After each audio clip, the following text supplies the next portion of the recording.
All right, so this is the fuel line intermediate piece that I found in the truck, and I think if I hook this back up and the tank's in good shape, we'll have a running truck. So I'm over here, I'm gonna blow some air through it because it had a bunch of shit in it, so we'll see if that works. Trying a couple different attachments. Yep, there we go. So I'm gonna take the end of this, put it in there, and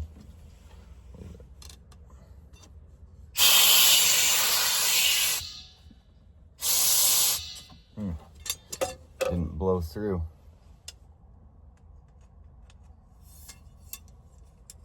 We'll try to do it the other way. That worked.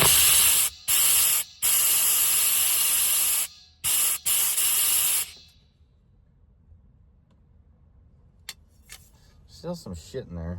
Smack it out a little bit so I can break it loose and then blow it out again.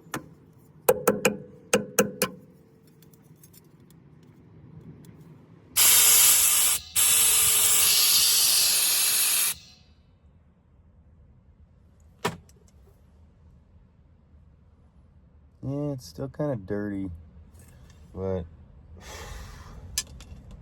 think that's all we're gonna get for now. All right, so out here, it's kind of windy today, so hopefully you can hear, but I'm out here with the VFA32, and we're gonna reattach the fuel line, see if we can get it to run from the tank. Now, it's interesting to me that this was undone, because here's kind of what they've got for a setup. This runs up to the winch V6. It's a GMC 305. I haven't tested to see if that'll run yet, but I bet it does.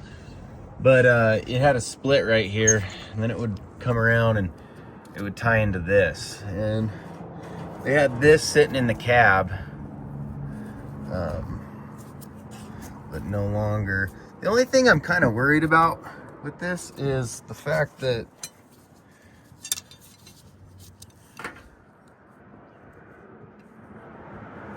it's metal to metal. This doesn't swivel. So I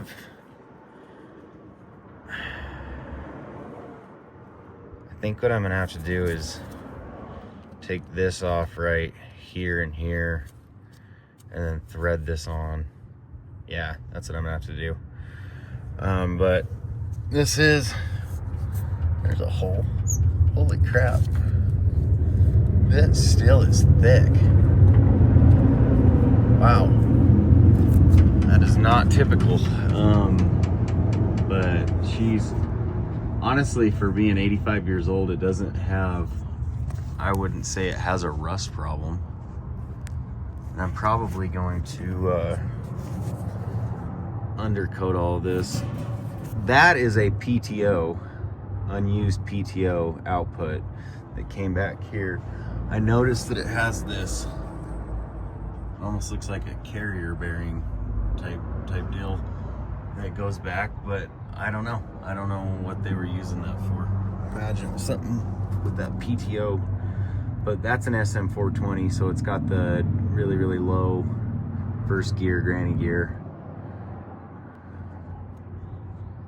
But yeah, there's some things to fix. Like, that's clearly not what you want. I get it though. I think this dude cut this up just to get that transmission to fit in there. And he did a few upgrades on it that I think are good, solid upgrades. He left this transfer case intact, and this transfer case is crazy. It's a T78. Try to find that on the internet. But everything, yeah, everything's solid. We get it to be able to pull fuel from that tank, and I bet it's a runner. Well, not great. I kind of crimped that line right there. So I'm gonna have to fix this. I don't like it, but it's too long anyway. So I think what I'm gonna do is I'm gonna cut it right there and then move this forward. But also I couldn't get this off, so I brought out the rather large crescent wrenches and I got it freed up. So we'll get it hooked up, see what we can do.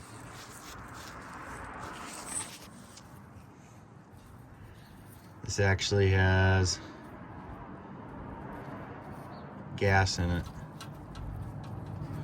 Huh, crazy. So, small-ish problem. I don't have the correct adapter. See, this won't thread directly into there. It's piped down. All right, so here's what I'm gonna do. I'm gonna take this, which is the plug, and this line, and go and get the correct parts. But as far as this is concerned, what I would like to do is shorten this, get rid of the crimp. So after going to the parts store and messing around, I decided that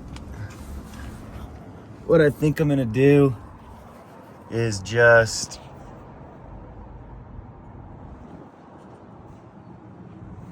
do a direct union between these two. So I might even use soft lines, but I'm gonna get this off real quick. All right, so got this plumbed in and disconnected that motor from the line, but I'm gonna redo all this because I don't know, it's just, I don't like it. I think it could be a lot better and it could be safer. If the fuel line starts leaking onto your exhaust, that's typically not a good thing. But I did notice it has an electric fuel pump in it, but that was for the V6, I'm certain. I actually don't know if that would restrict flow from the mechanical pump, but we'll find out. If it does, I'll just bypass it and put that right on there. But yeah, these little injector line clamps are the ticket. I highly recommend the injector line clamps. But you know, if you're gonna do that, I probably should put a fuel filter in there. Yeah, you know what? For now, I'm not even gonna try it because I don't want to put gas in it and then have to deal with it. I'm just gonna go ahead and connect this line directly to the tank. All right, so here's the electric fuel pump. We're gonna take this line off and send it into the tank. Okay, I got the Starbucks cup back in action. Here's my thoughts. So if this is all hooked up and it's gonna work, when I come back and look at this bottle, it should have sucked some of the fuel out of it when I'm cranking it. Okay, so we got the battery in it again. I'm gonna hop in and try to turn it over, and we'll go and check the bottle of fuel here in a second and see what we got. Definitely don't want that hitting my other truck. It's windy outside. All right.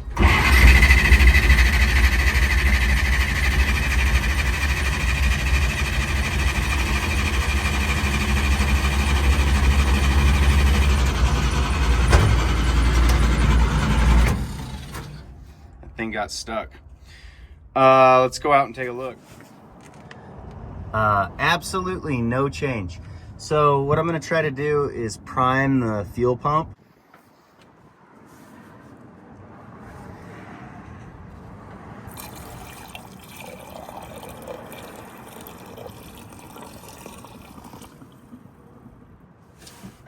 That's quite a bit. So I filled it up. This started to leak. I imagine that's an overflow. But let's see what we can do.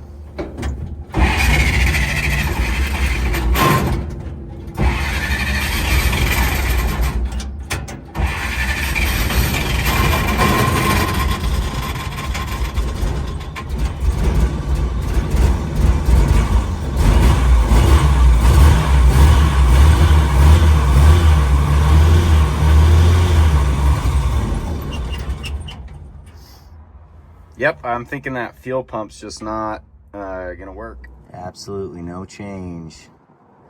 It is not pulling. You know, it begs the question though, if I hook it back up to that fuel pump, is it gonna, like, would it work? Makes a guy wonder.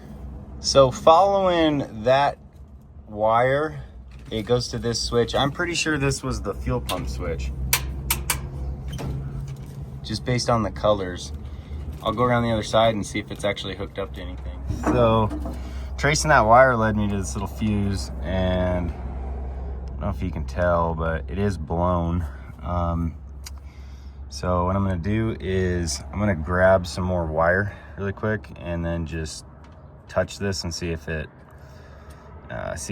makes the fuel pump kick on. I could not get it to kick on doing that, so I'm gonna assume that the electric fuel pump is bad as well. So that's pretty much the stopping point for today. I can pull it out and I can bench test it and tap it and see if I can get it to work again, but in all honesty, I think I'm just gonna buy a new one and fix it. And I'm actually also going to buy a new mechanical fuel pump as well.